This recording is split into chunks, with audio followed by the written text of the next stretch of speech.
dobbeltsproget undervisning kræver lidt mere af eleverne og familierne. Derfor skal vi have genindført 11. klasse frivilligt. Men alle undersøgelser peger jo på, at det er i de små klasser, vi kan flytte eleverne. Altså når vi først når op til 11. klasse, så er vi i gang med at lappe på problemer, der er opstået mellem 1. og 7. klasse.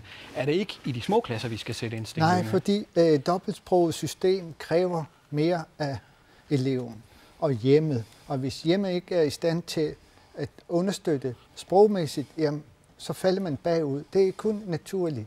Det er ikke nogen kritik.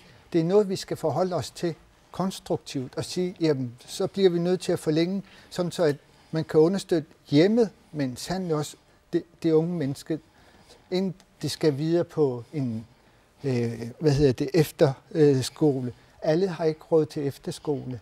Vi skal være opmærksom på, at 11. klasse, det kan have 3 linjer. Det kan være idræt, det kan være boligrelateret og så håndværksmæssigt. Men hvordan kan vi konkret hjælpe de svage forældre? Altså nu taler du om 11. klasse. Det hjælper jo sådan set ikke Sofies forældre, der har problemer med at støtte hende ordentligt. Nej, så kommer det her skoleferie ind, der skaber kontakt til forældrene og eleven, og så hjælper den vej. Abia Sengbæk, du har også en kommentar til det her.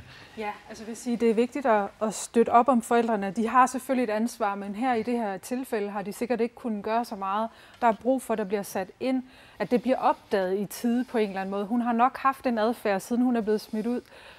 Det skal der tages fat i. Ikke bare smide ud, men at tage fat i hende i den anden ende og sige, okay, du har et misbrugsproblem, lad os finde ud af, hvad vi kan gøre. Først erkendelse, og så derefter behandling. Hvor familien også er med inde i det, fordi jeg tror, de har en stor rolle at spille i det her. Det hjælper ikke kun at symptombehandle, som du siger, og der skal også sættes ind i en tidligt. Men i det her tilfælde har det jo ikke været muligt, da det er blevet overset i mange år, men det er meget vigtigt med en tidlig indsats. Per Bertelsen, hvad er I om 2 ting, så det vil jeg ikke gentage andet end den nævne erkendelse. Den er utrolig vigtig. Det er udgangspunktet for at behandle et eller andet, og så en tidlig indsats. Det havde jeg skrevet op. Jeg har 2 andre områder, som jeg har skrevet op. Jeg er stolt over at kunne sige, at jeg for 10 år siden kom med et forslag omkring folkeskolen, at der skulle være socialpædagoger på folkeskolerne, således at de kan observere de problemstillinger, der opstår, og gribe ind, og så være med til at lave handleplaner for at rette tingene op så tidligt som muligt. Og der gentager jeg. Mit personlige idégrundlag for at kunne gøre en indsats, organiseret indsats, er forældreskoler. Der, hvor det kniber med forældre, der har svært ved at få deres Så det er noget, du vil have afsat penge til? Jeg vil arbejde for at få indført forældreskoler, således at det samarbejde mellem skole og hjem opstår, og at der kommer en forskel på det samarbejde, vi indtil nu har set. Per Rosing, forældreskoler, kunne det være en løsning på at få stærkere forældre, der er bedre til at bakke op om deres børn? Det lyder godt. Det kan jeg kun tilslutte mig. Men samtidig vil jeg også her og nu, som tingene er, foreslå, at vi stadigvæk opretter et forældrerådgivning i skolerne, samtidig med i samarbejde med rådgivningslæreren for de store klasser, som så kan bane vejen for at vejlede de unge 8., 9., 10. klasses elever til at komme videre. Så det er helt konkret. Så vi har et konkret forslag her. Sofie, jeg håber, du kunne høre, hvad kandidaterne her foreslog. De foreslog en forældreskole, hvor forældrene kan lære lidt mere og støtte deres børn. Tror du, det vil være en god idé? Ja, det synes jeg er en god idé. Jeg sagde i den grønlandske, at jeg var enig med Finn.